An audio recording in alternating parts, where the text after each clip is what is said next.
It's time to get the retro crew back together. And this week we're talking about Marvel Comics Fantastic Four issue number 213. Marv Wolfman, John Byrne, Jim Shooter, Joe Sano, all in the same comic book. Yes, please. And here to talk with me about that, as always, is award-winning comic book editor, writer, Joe Corralo. How you doing, Joe? I'm all right, Wes. How are you?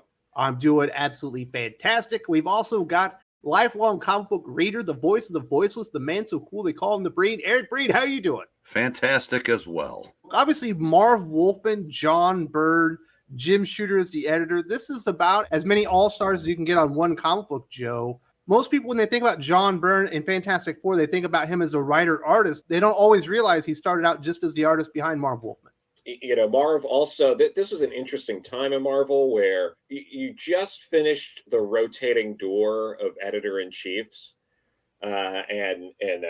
Jim Shooter has kind of now come in, like we're at that Jim Shooter era. But the way Marv worked, and you'll notice in the credits of the comic, he's the scripter and the editor, and whereas Jim Shooter is considered like the consulting editor. So basically that editor-in-chief role of like, okay, I'm going to look over this comic and I'm not going to get into the nitty-gritty, but I'm going to oversee this in a way where I'm like, oh, well, you can't use Galactus in this, for example, because we have Galactus fighting the Avengers in this, like that kind of stuff. So you have that, and again, Joe Sena, I mean, probably the best guy to ink the Thing. I think he's a fantastic inker over Kirby. But yeah, we're coming in this is like towards the end of this, like, in search of Galactus storyline that Marv had, which is the first big one after the overthrow of Doom. Before we get started here, it's like, just keep in mind there's been some fighting with the Skrulls. The Fantastic Four got involved. Sphinx has now threatened the Earth. They have to make this pact with Galactus, where now the Earth is back in play and Galactus can potentially feast upon it, but they need him to stop Sphinx. And oh, by the way, Herbie's possessed by Dr. Sun, but don't worry about that. We don't have time to get into that this issue. This issue. And was Marv Wolfman's chance to finish the Nova storyline from the canceled title. And earlier issues in this storyline feature the characters from the book. By this time, we're down to the Sphinx and Sage. So, Breen, if people jump in at 213 and read this comic book, they're going to notice that some of the Fantastic Four, well, I guess the whole team have aged a little bit. How the hell did that happen? A Skrull did it, but fortunately for them, it was after Johnny Storm had left the team temporarily to go find himself. So he wasn't there when the other three members were hit with the aging ray. Good thing, because that left one member, fully powered to save the day. So that, and where we are in the story here, they've been aging rapidly, and they're to the point now where it's about at the end. Absolutely. Let's get into Fantastic Four 213 from December of 1979. Marv Wolfman, John Byrne. And as you just mentioned, Breen, we start out, there's two big confrontations. We've got Galactus and Sphinx talking it out in Egypt. But first we see the Fantastic Four and Terrax, who I guess has come in. He's the new herald of Galactus. He's not happy with him. And they're aging rapidly, and it's become very difficult for them to hold him off. The only one that really has any powers left is Johnny Storm, although Reed Richards does put up a good fight, even though he's in a tremendous amount of pain from stretching and being old. Reed tries to explain. He goes, hey, Galactus is here at our behest. What are you doing? And Terrax basically, I don't care. I'm killing you guys. At this point, the Thing is in no condition to fight him. Reed obviously isn't either. And this leads to, later in the story, a really good character moment for the Torch, but we're not there yet. But Terrax is probably the most inhuman of all of the Galactus's heralds that he introduced since his creation in the Marvel Universe. He's just a straight-up villain. There's no redeeming qualities at all. Is Invisible Woman already off the table here, or is she just in a nursing home or something? She's already been taken out, because when Herbie takes the Thing later in the issue, he places her in stasis next to Sue. That's what's going on here. We've got a Fantastic Four that are not working at full strength. And we see this powwow going on between the Sphinx and Galactus. They're both basically having a dick measuring contest here, Joe, to see who's the most powerful. And they decide, screw it, let's go toe-to-toe, see what's going on. I like the opening scene when they're fighting, because I believe it's Sphinx throws some rocks at him, and Galactus kind of laughs at him. He's like, if you think rocks are going to be enough, you have another thing coming. And then he drops a hole in the ground and like shoots him to the center of the earth, thinking that he's won.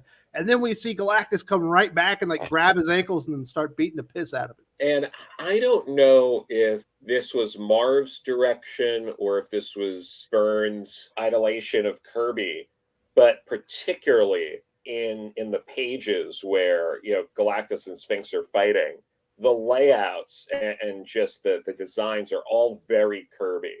You get those like 4 large panels which are very Kirby-esque. You get Kirby crackle throughout the fight. Like it's very clear that Byrne has this love for John Byrne in these larger than life fights that really jumps out at you from the page. Really dynamic stuff. And this is why we're reading this comic book, Breed. You wanted to review this one because it's the only time Galactus goes toe-to-toe and decides to have a fist fight with another galactic being. Yeah, there's not too many opportunities for him to fight somebody. They'll pick on somebody your own size. And the Sphinx, like the High Evolutionary from a story a few years prior, was able to grow themselves to Galactus size to do this. And to Joe's point, the smaller number of panels on the page, how else could you do that when you have two 50-foot beings going at it? I don't think the 9-panel grid would work for that. So this makes that fight seem that much more dynamic. And the open hand slap, the pimp slap is where it's at. That's even better than the punch. But yeah, that because it basically takes his mask and everything and just knocks it the hell right off his head. That was absolutely brilliant. I believe that point they segue back to the fight between the Fantastic Four and Terrax. And it's not going all that well, but the ever-loving blue-eyed thing has still got one good fight left in him. And he's trying to go toe-to-toe, but it's not working out very well for him. He puts a little dent into him. But as you guys mentioned, Herbie ends up having to take him away because he's about to die or something, because he is in bad straits. And it's up to Johnny Storm to do something. He tries to hit him with the Nova Blast, but it's not enough, Joe. Well, that's not enough. Johnny has a little trick up his sleeve, is able to trick Galactus Terrax into sort of underestimating him. And turns out you get all this, after really heating him up, hits the sort of this like liquid freeze that's coming through the ship that covers Terrax, and that's game, set, and match. It is over. He's an ice pop. Oh yeah, no, he is. He just falls over, and like that is it. And don't worry, all you Terrax fans out there. He does return later, just not in this issue. But the Fantastic Four are absolutely in very bad shape. We will revisit that before the very end of the issue because we do get a final page reveal that's pretty impactful. We get back over to the main fight here, Eric Breen. And when Galactus decides he's had enough with Sphinx and everything that's going on, he basically just owns him. He destroys him left, right, and center. He's just so much more powerful. And at one point, when he says he's had enough, he pulls the jewel off of his forehead. He turns it into dust. And then he gives him possibly one of the worst fates in history. Galactus is not a good guy. He is very vindictive. Basically, the Sphinx is immortal but hates his immortal life. So he's put him basically in an infinite loop to where he's always going to start where he started from. He's going to discover the stone. He's going to get to where he ended. And then he's going to start back over because that's where Galactus is going to put him every single time. Yeah, and if you believe that time is a series of infinite loops, you get the feeling this isn't the first time that this has happened. Like I said, that page where he's basically just belting him around, like when he floors him and then stands over him and basically takes the power. And I said this is why I wanted to do the book, because I said you never get a chance to see that, and then you get the Sage character who was a regular in the Nova series, who was always just hovering around. And if you looked into his face, you saw your fate. And that was the only person that the Sphinx, if not feared, just was uncomfortable around, even though he kept him around.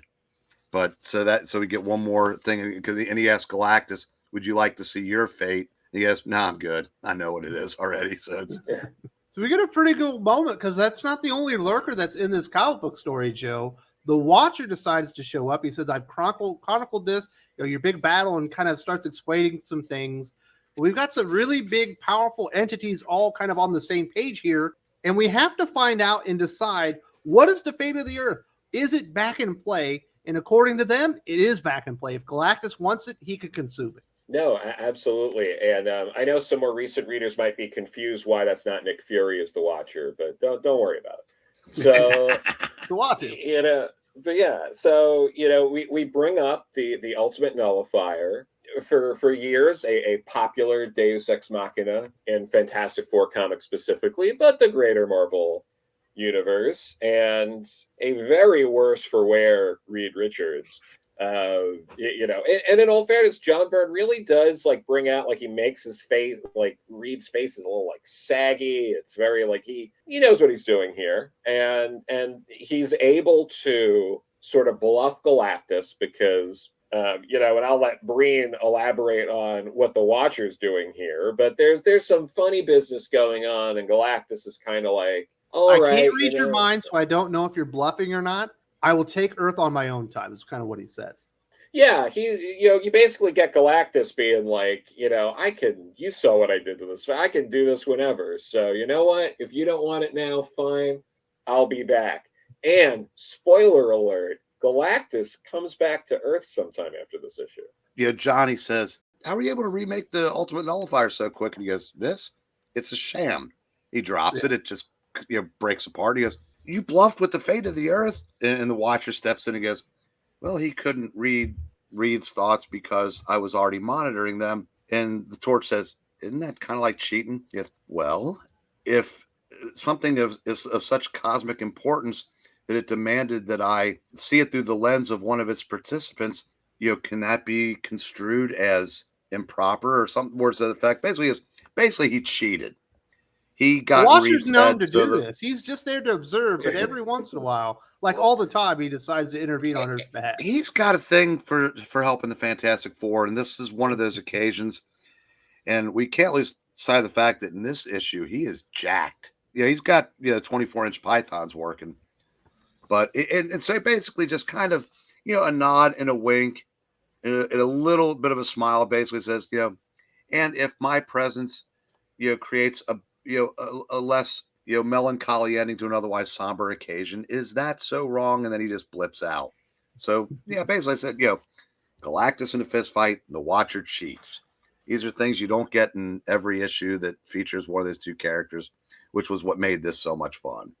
We also get a big final page reveal here, Joe, because Sue Storm's out of action. We got Ben Grimm's out of action. And it looks like maybe Reed Richards has died at the end of this thing as well. There might only be one Fantastic Four left. Yeah, this is, like you will find all the answers shortly after this. And, don't want to spoil it for all of you who are watching this and now want to dive into the, search, in search of Galactus, but because it's available as like a trade, or you can get a lot of the story in the Fantastic Four by John Byrne Omnibus Volume 1.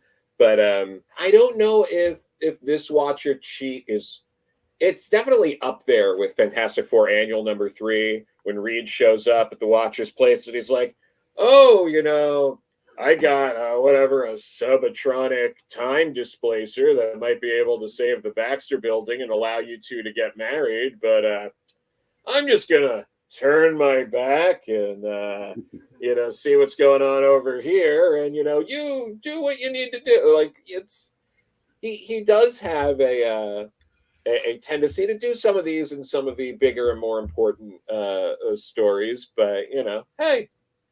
Who am I to tell the Watcher what to do? I've never had that much responsibility. It's true. So you've mentioned a couple places people can get the trades there, Joe. You get the Fantastic Four Omnibus from John Byrne. Obviously, this is going to be a Masterworks and all that stuff. Mm-hmm. Probably going to be it won't be that expensive. It won't be like Fantastic Four #1, but it won't be that cheap either. Yeah, no, it's definitely, you can get it at a decent price if you go back issue diving. But the Fantastic Four by John Byrne Omnibus is coming back in print. It's been out of print for a little bit. So you could, depending on the deals you get at your shops, or, you can check out like cheapgraphicnovels.com or In Stock Trades. They usually run stuff like that anywhere from like 38% off to 50% off. on omnibuses and things like that. It should be on Marvel Unlimited as well if you're on there. That was a fantastic comic book. Had a lot of fun reviewing that one with Joe and Eric. Now, obviously, we've reviewed more comic books, specifically of the Fantastic Four, with Marv Wolfman on it. A story arc before this, we do issues 196 through 200. Marv Wolfman, Fantastic Four. If you haven't seen this comic book retrospective, you need to check this one out. A lot of fun kind of leading up into this story as well. If you don't see it here, there's also a link in the video description.